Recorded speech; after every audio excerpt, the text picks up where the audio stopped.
What's up, YouTube? Derberdoor Weldor coming at you with another video. Today we're going to be talking about the things I wish I had known 5 years ago when I started my welding business.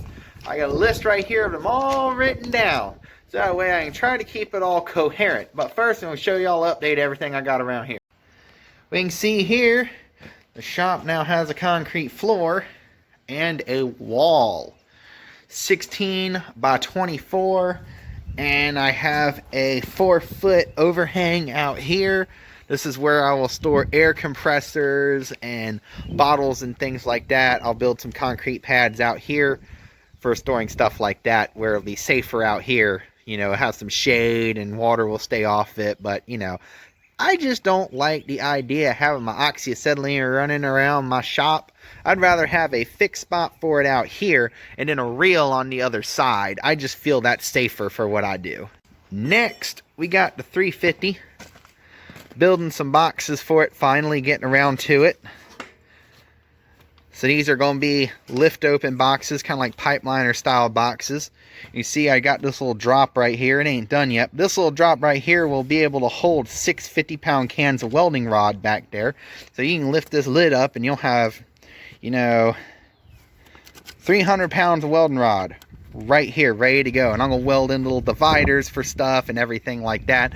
So it'll be all nice and organized. You can see over there, there's 2 pieces of pipe where my acetylene bottles is going to go. The Hobo Champion Elite will eventually be moved to over here, and the oxygen bottle rack will go right here. But for right now, it's going to stay right there until I get some oxygen. See, everything's set up so it clears a 5th wheel hitch. There's a lot of things, you know, they say hindsight's 20/20. You learn a whole lot in 5 years. It's incredible. I haven't had my channel 5 years, but I've been welding about 5 years now. So I figured I would look back and go, hey, you know, what are things I wish I'd known 5 years ago? Man, I tell you what, there's a lot. In 5 years, I've learned to, from when I left school, I've learned an entirely different way to weld. My whole mindset on welding is entirely different than it was even when I started this channel. One of the things we're going to talk about. I think it's funny, when I left welding school, I thought I knew more when I left welding school than I do now. Now I'm like, man, I really don't know a whole lot, but I know enough to get by, and that's all I need is enough to get by. And I've been scraping by and making it work. So, in retrospect, here are the things I wish I had known 5 years ago. Number 1, important, don't fixate on the settings. This is something that has gotten me forever. And don't fixate on the method. This has gotten me for a very long time. For the longest time, the way I stick welded was 7018, 120 amps, weave. Nothing else. And I was so stuck in this that I didn't learn to watch the puddle, I just knew the method. I knew set it for 120 amps, light, 1 Mississippi, 1 Mississippi, 1 Mississippi, 1 Mississippi, 1 Mississippi. That's how I passed my certification. I didn't even pass my certification knowing how to watch a puddle. So I literally passed it based on just knowing the amperage to set it at and method and rolled. So over time, because you have to, you got to figure it out. You're going to get out there, stuff's not going to work, you get stuck in a bad situation and all this stuff, and you just got to make it work. I have learned to adapt. I've learned to change my settings. I've learned all this stuff. Unfortunately, I had a real nice old man who took me out on some jobs with him, who was a nuclear pipe welder, took me out with him, and you know, even just in conversation, I was able to figure, man, I really ain't watching the puddle.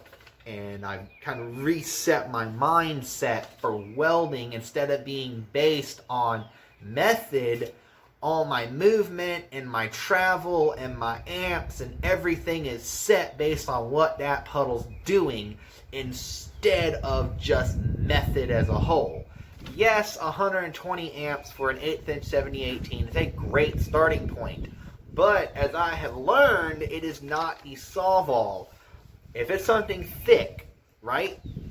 I might use 120, 130. I just, kind of light it up, see where it goes. If it's flat, I run it a little hotter than normal, so it'll blow that slag back, and I'll get a nice flat puddle. I'm going vertical up, I'll turn it down some. Sometimes I go as low as 115 amps or 110 amps with an 1/8 inch 7018 vertical up, just so I can maintain control. And with my weaves, I'll stack them a little closer together, so heat's a little more concentrated. You get the drift. You learn to adapt. And stringers, and I'm not stuck on weave anymore. I'll do small stringers or really small weaves, or a big weave, whatever it takes to fit at that moment because of what the puddle's doing. And once you learn to watch the puddle, you can see when it's about to fall out on you and you need to stop, let it cool, change your settings, whatever.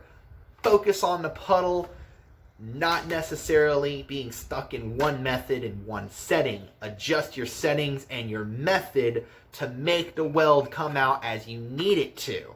All right? Bigger welder, the better.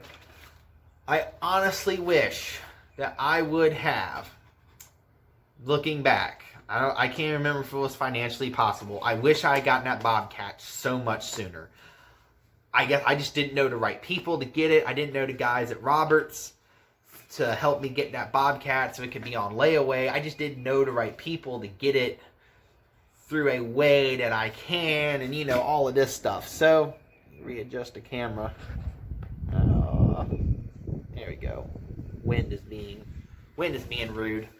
So I didn't know the right people. I didn't know a welding supply store would let me put a machine on layaway. If I'd have known that Roberts Oxygen would let me put a machine on layaway and pay it off, I would have done that years ago. I would have just bought a Harbor Freight generator and a freaking 200 amp or 160 amp little inverter stick welder to plug into it. I just would have just sent them, $500 a week until that Bobcat was paid off and it was mine. That's what I would have done.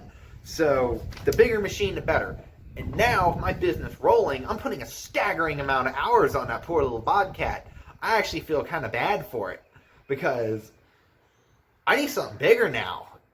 I'm putting money aside for a big machine, either a Big Blue, a Vantage, or a used SAE or a SA200 or something like that. It's incredible the amount of hours I put on that thing now. I'm almost putting 30 hours a week on that poor Bobcat.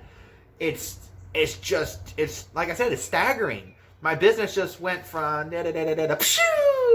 in the air. I feel like the only welder in Franklin County, and I know I'm not. Sometimes I feel like the only welder in Raleigh, and I know I'm not. I'm sitting there in line at a traffic light, and there are 4 other welding rigs in line there too. And I'm booked 3 weeks out. And I talked to them, they're booked 3 weeks out. I'm just cranking out hours on that Bobcat. It's incredible. But a bigger machine, the better. I'm going to tell y'all right now, I do now at this point wish to a certain degree that I would have bit my pennies a little longer and got a Trailblazer now that I started running some thick wire to 1/16 seismic wire. Kind of wish I had bought that Trailblazer, but the Bobcat does it and doesn't skip a beat at all. It's just not nice to it, especially if I'm putting 30 hours a week on the thing, which is a lot for a machine of that size. You don't necessarily need a big truck. One of the things I thought when I first started welding was you got to have yourself a diesel dually. That's the other thing. Got to have a diesel trucks on here too. You got to have yourself a big old diesel dually. And if you ain't got a diesel dually, you are not going to make it as a welder. You're just going to blow that truck up.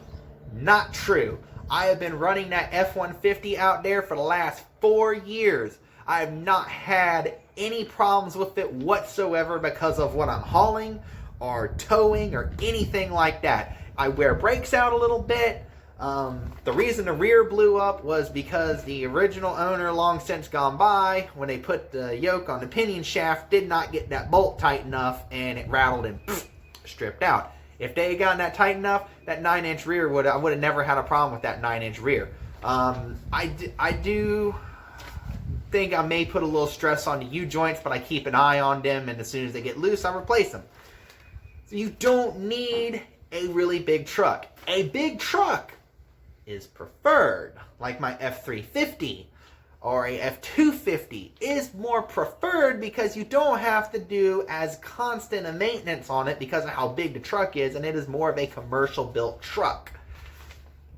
My thing is this, you run what you have, right? And I ran an F-150 forever, and it's been great. And a lot of it is because I do have a very specific F-150, but there are still F-150s now and 1500s and whatnot that will do the job for you for a very long time if you take care of it and understand its limits. And that's what I did with my F-150. I understand its limits. I understand I'm going to be replacing brake pads and shoes every year or every year and a half. I understand I'm going to be replacing U-joints every once in a while. It's a part of having a light truck with all of that equipment on it. But I am building the F-150. I mean, F-350. I don't need it. It'd be nice to have. So you don't need a big truck. All right, and big trucks are expensive to work on. So if you're starting out, I sunk a lot of money into that F450 I used to have. So just putting that out there. You're just starting off. You don't need a truck that's sucking up a lot of money because it's a big freaking diesel truck. Yep, and I just went, I don't need a diesel truck. Plasma cutters make life so much easier. I cannot believe how long I've ran without a plasma cutter. It's another thing. I'm just like, I can't believe I ran so long without a plasma cutter. I just bought a Hypertherm Power Max 45. Absolutely love it. Cannot believe I waited so long. I ran Oxy Fuel for so long because old man's like, gotta run that Oxy Fuel. Yeah, plasma, but doesn't replace Oxy Fuel. Doesn't replace Oxy Fuel. Yes and no. It does not totally replace Oxy Fuel, but it makes life so much easier, so much quicker, so much cleaner, and it's renewable. Not that I'm not trying to be a green hippie who's like, oh, save the planet, but it's renewable. You don't have to. There was a point last year where every 2 weeks I was up at Robert's Oxygen swapping out oxygen bottles and or an acetylene because I was torch cutting that much. All you need for plasma to work is air and electricity. If you have those two things, you're golden. You can go, right? You can just knock it out. I have an air compressor on the truck and I have a Bobcat. Those two things right there. As long as I have gas in the air compressor and the Bobcat and an extension cord long enough, I can sit there and hammer away with that plasma cutter. It is a great thing. It is so fast. It is so quick. It is so clean. You can almost weld right over the cut. Don't recommend it. You probably could, but you shouldn't. You should hit a grinder, clean it up, get the oxidation off and all that crap. And of course the dross, even though it's a very minimal amount of dross. I couldn't believe how much time I had wasted going to the supply store, changing out oxygen and acetylene. I'd be halfway through a job cutting some half-inch plate, like, oh crap. Alright, throw everything back in the truck and to the supply store to exchange a bottle and come back. To basically go spend $30-40 to exchange oxygen and come right back. It's just waste of time. Plasma cutter is great. And it gives you two torch cutting options. You have one, your Oxy Fuel, and then two, your plasma. You now have two options on your truck, so if either or fails, there's a backup. And remember, redundancy. Redundancy in the field is a huge thing. Alright. Suitcase. I've crapped on suitcases before in the past because I had very little experience with them, and I was like, I'll just use a freaking MIG welder for everything. Right? Well, some MIG welders will replace a suitcase, but not all of them will, and the ones that will replace a suitcase cost as much as a suitcase, if not more. Why do you want a suitcase? If you can afford it. I'm not going to say you got to get a suitcase right now. But if you can afford a suitcase and you're making the money and you can justify the suitcase, I highly recommend you get one. You don't have to have a big, long freaking 220 extension cord. You can run your leads out there and you can sit there, and with those quick connects, you can go from stick welding to wire welding to TIG welding, all right there off that suitcase. And that suitcase just keeps on freaking rolling. It does not care. It does not have a duty cycle like a MIG machine. You can just freaking go and go and go and go and go and go. I can run 045 flux core through that suitcase all day long because the suitcase has a 100% duty cycle at 300 amps and my Bobcat has a 100% duty cycle at 225 amps. And 045 wire runs roughly about 200 amps. So it's 100% duty cycle. I can be trigger on all day with 045. I run a lot of 045 Hobart 21B all day long. Just go. Just go. Have fun. Just go. Right? And now I started running some Select Arc 78. That is a little bit of a strain. I do kind of give the machine a chance to rest because it kind of pushes it a bit. But it is still a whole, it's just better than stick welding. It's one of those things, once you run flux core and you get good at it, and you can get flux core to lay out right. Flux core is, I'm going to hurt some people's feelings, just as good as stick welding. Yes, ladies and gentlemen, flux core is just as good as stick welding if done correctly. It is faster, it is better, it is awesome. It does not completely replace your stick welding with 7018s. I still stick weld with 7018s because sometimes it's just easier to slap a stinger on the end of that lead and a ground clamp and roll. So, you know, it's one of the things. I'm going to be there for 8 hours. I'm pulling out a suitcase. I'm going to be there for an hour and a half, 2 hours. I'm going to freaking stick weld it because you kind of gauge the job too to figure what you need. So suitcase, if you can afford it, is the way to go. You don't need it, especially if you have a MIG machine already sitting there. That's great. You can plug it in your engine drive. Your engine drive has that capability. Plug it in and go. It'll get you by for a while, but you need to seriously consider a suitcase. Mag drill and steel saw. The steel cut and circular saw and a mag drill. Don't know what those are? Look them up. They're great. I wish I bought them things a long time ago. I cannot believe I ever in my life used a hand drill to drill 1-inch holes with a twist bit. What for misery? What was I thinking? Mag drills are awesome.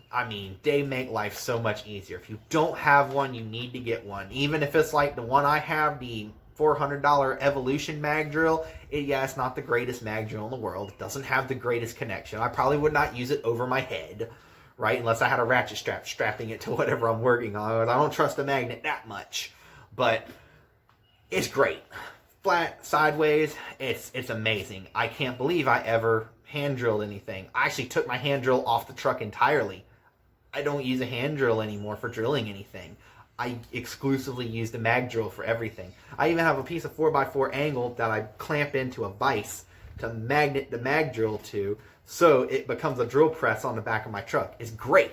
It becomes a portable drill press to use on your truck. It's fantastic. Even if you have to suck it up for a couple months and eat ramen for a couple months to get that mag drill, it's worth it. Steel saw, same way. I don't keep a 7-inch grinder on a truck anymore. It's something I'm going to touch on a little bit later. The only reason I had a 7-inch grinder on a truck was to use 7-inch .45 cutting wheels for cutting stuff, especially like big sheet.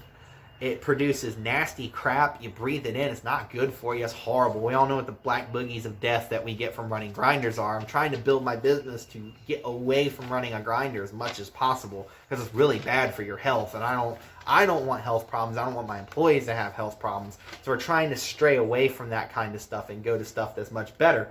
And of course, the steel saw, about $250 investment if you get the Evolution one like I have.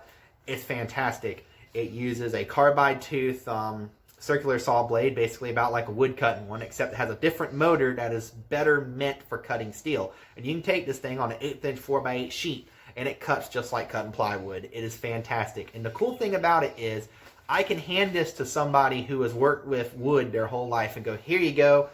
Go cut me this out of that piece of 1/8-inch sheet metal. And it's a tool that they're familiar with, that most tradesmen are very familiar with a skill saw or circular saw. Everyone's used one at some point in time in their life. So it's less training than handing them a 7-inch grinder and go, here you go, now I got to show you how to use this. Most people off the street who have some kind of trade skill, I can hand them that saw and they know exactly what to do to cut that steel sheet. It's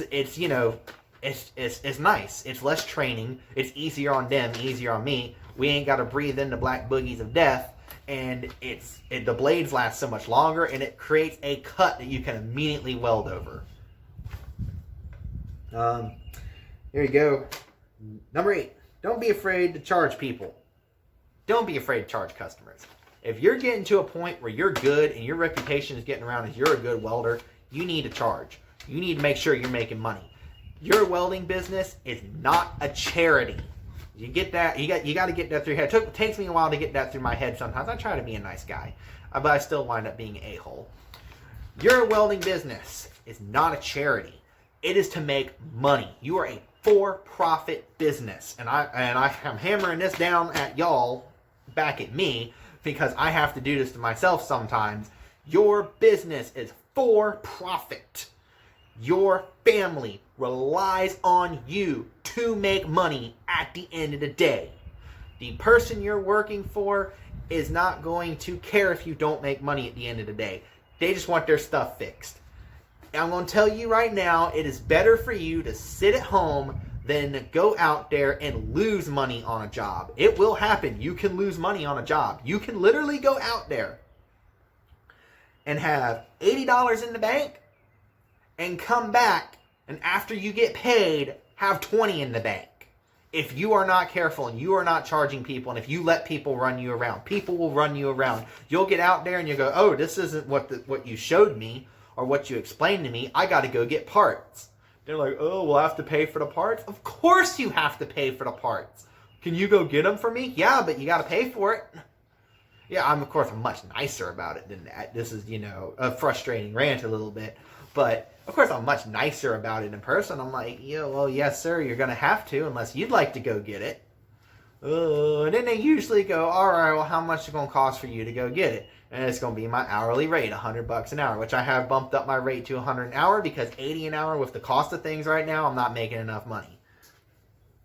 So, and there are some people, because I know who they are, and I know they got plenty of money, and I know they've pissed off a whole lot of welders around here. I charge them $120 an hour, and they know the rule. I get paid before I leave, or I cut your crap out.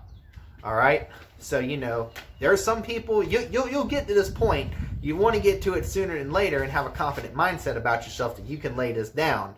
So if you're doing a good job and word gets around, you're good. You should not have any problem being bold and confident with what you charge and going, this is what I charge. And people are going to want, everybody wants a deal, right? Especially with now the economy's going, ooh. And, some drunk, freighter captain and got his ship stuck and, screwed all of us because we rely on everything from another country. What a great idea. Oh, sorry. Squirrel. Back on track. Don't be afraid to charge people. You're doing a good job. You're certified. You're worth the money. Charge for it so you can buy the tools you need to be better. All right. Lead services suck. Don't deal with them. I dealt with Thumbtack, Home Advisor, Angie's List. They all suck. They're terrible. They're a scam against the contractor. They are a scam to get your money. A lot of leads are bogus, and the Thumbtack and Home Advisor and Angie's List is a little different, but they do not care that you don't get that lead. It is basically, they may as well just throw all the contractors in a room with a customer and go, okay, fight! Last one standing gets the customer. It's ridiculous. It's full of tire kickers, and it's so dumb. They want the best price for it. They want the best price from an A-grade. They want a A-grade company with the crackhead price is what they want. It's horrible. Don't get involved in that stuff. If you do a good job, you shouldn't need it, and people will avoid those services to come hire you. All right. You need a minimum. You need especially a field minimum. You need a minimum. Just don't be doing shit for $20. Don't be going out there doing shit for $20 or $10 or, stuff like that. You need a minimum. I'm not pulling out a welding machine for less than this. And mine is, at the shop, $40. Half an hour, or what used to be half an hour at the shop. $40. $40, I'm not pulling a machine out for less. It used to be $50, but nobody carries 220s and a 10 with them, so I just, okay. I make it convenient. I'm not going to gripe over $10. And usually what happened was it wound up being 40 anyway, because I don't have a 10. So it wound up being 40, and it's a good number. And at that point, I can just tell somebody, yeah, a $40 minimum for me to beep, beep, beep, done. Don't complain about it. Because I guarantee you any other shop you're going to go to is going to charge you about 4 or 5 times that just to look at you. I know these other welders. They will charge you $150 to $200 just to talk to you about fixing it. All right, you need a minimum. My field minimum is $150. My truck does not leave the driveway for less than $150, and that is still very affordable. There's no reason for anyone to complain about that price, because I know what everybody else around here charges, and I'm pretty reasonably priced considering what I know other people around here charge. All right, so $150. Don't be afraid to charge. What I just told you, don't be afraid to charge that, because that's at least what you need to be charging to survive. Because if you're a good welder, you're certified, and you care about the customer, you are worth what I just said right there. Spend a little more money on your consumables. I know this is the hardest thing. It took me forever to realize this, and I only realized it about a year ago. I used to think all grinding wheels were the same.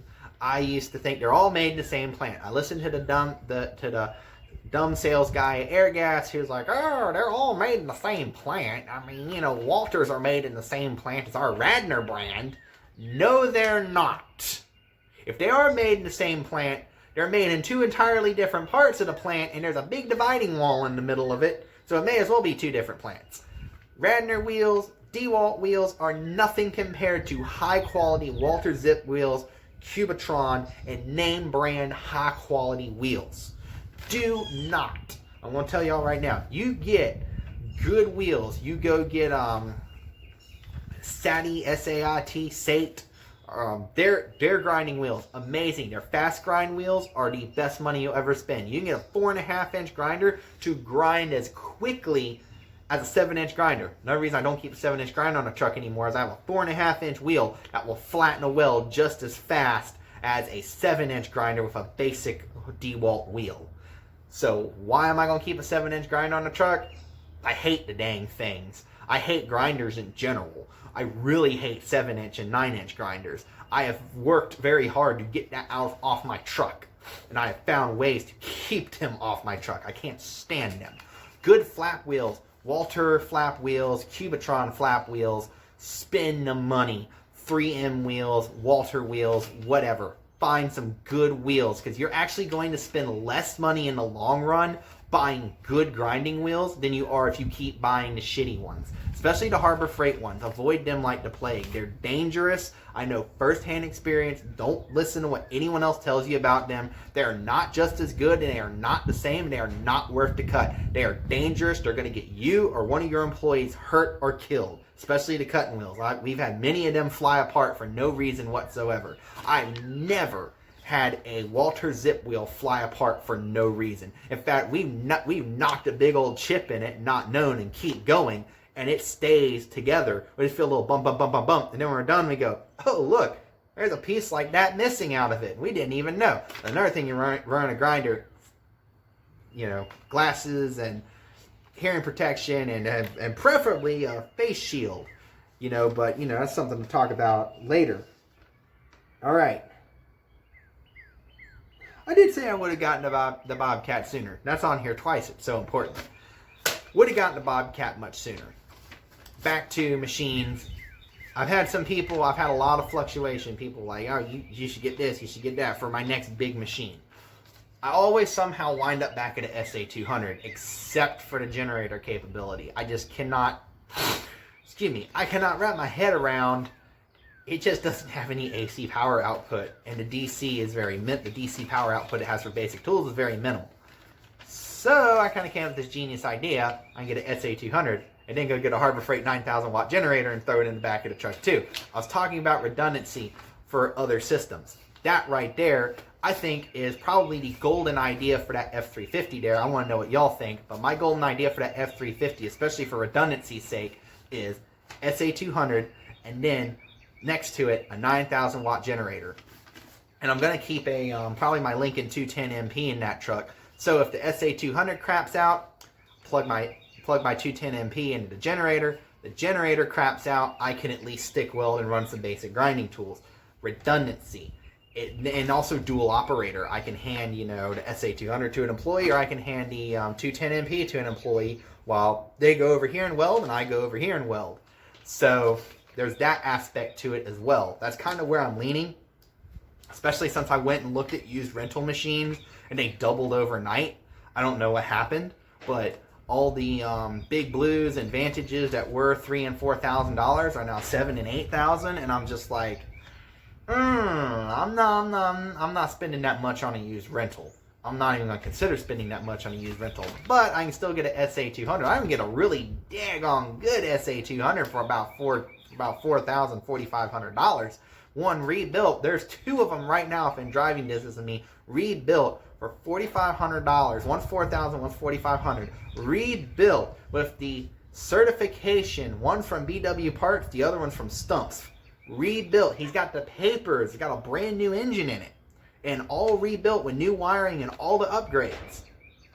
That's a pretty good deal. I'll spend that much to put a rebuilt SA200 on my truck. That'd be amazing. I'd never have to worry about the machine except making sure it has oil, because, you know, the Continental F162 and 163, I think that's the right number, love to leak oil. But then again, I drive old Ford, so I'm used to engines leaking oil. So I just, you know, whenever I check the oil in my truck, I just check the oil in the welding machine. Ta-da! No big deal. But those are my things I wish I'd known 5 years ago. All right? Let me know what y'all think in the comments, and if y'all have any, especially some of y'all that got a lot more experience than me, let me know what you wish you had known when you first started out in the comments below. Thank you guys for watching, and you all have a fantastic day.